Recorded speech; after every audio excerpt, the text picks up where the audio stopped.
Kalamazoo, and not only Paul but Tom were there, and eventually another friend of ours from back home moved down there. She wasn't going to school or nothing. I think she just wanted to be where we were all drifting out of Reed City, and she still wanted to role play.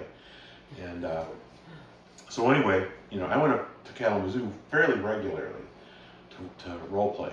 And one time I'm up there, but also Tom was my first friend, first real friend, and I had known him since 8th grade, and him and I were friends primarily because we had huge overlapping areas of interest.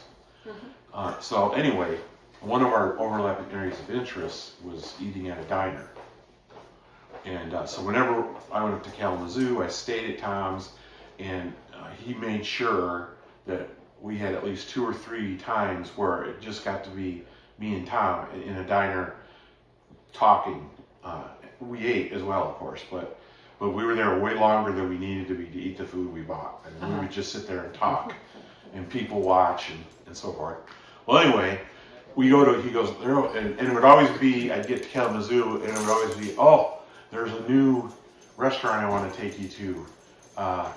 It'll be really good. And so I got to always go to the new opening restaurants with him and stuff. And at that time, he was a short order cook. Oh, okay. And he actually was a short order cook, like in what was the name of that restaurant? Carlos Murphy's was one. Carlos Murphy's, yeah. Yeah. So Carlos Murphy's is like Fridays, yeah. It's a big, it's like a sports bar, but not just a little down, so families could come there. Yeah. And so he made his living going in and doing all what they called cold work at the beginning of the shift, making salads and things they could make and set on a shelf. So he didn't have to directly interact with customers because that was definitely not his thing. So anyway, when he said this is a good place, it always was. We come into this place, and it's one of these places where they have a bar set up, and you walk through, tell them what you want over here, pay for it here, and pick it up here. Yeah. You've been to this setup before. So we go through, and it was busy. It was very busy. And we go through, make our orders, pay our bill, and then get stuck in the last leg. And I'm just going, Jesus Christ, what's taking so long? Tom is looking in through the window into the kitchen to see what's going on. Yeah. And he told me later that he watched the cook, and the cook was obviously in training. Oh. He didn't know where things were, or he'd go somewhere, grab something, look at it, stand there for a minute thinking, put it back, and then go over there. I mean, he was trying to remember, where did they say that is?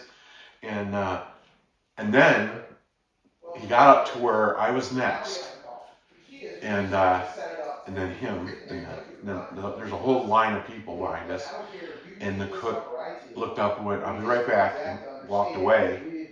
I assumed to smoke a cigarette or something, but pretty frustrating after waiting all that time, and you see the cook, and he goes, I'll be right back, and he walks away.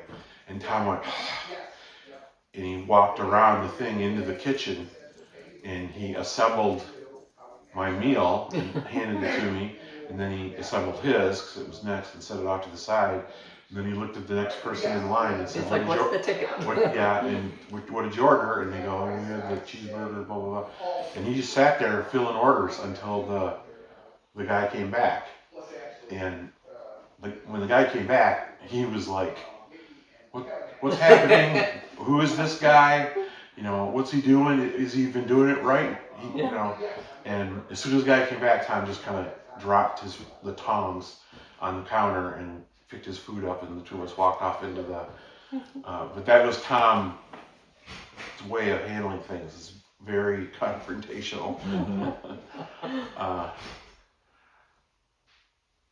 Yeah, but I'd much rather be with Pruitt or you than Tom, because I fought Tom, and he just didn't. He did what people do in movies, which only works real good if the person you're fighting is cooperating with you. You know. But yeah.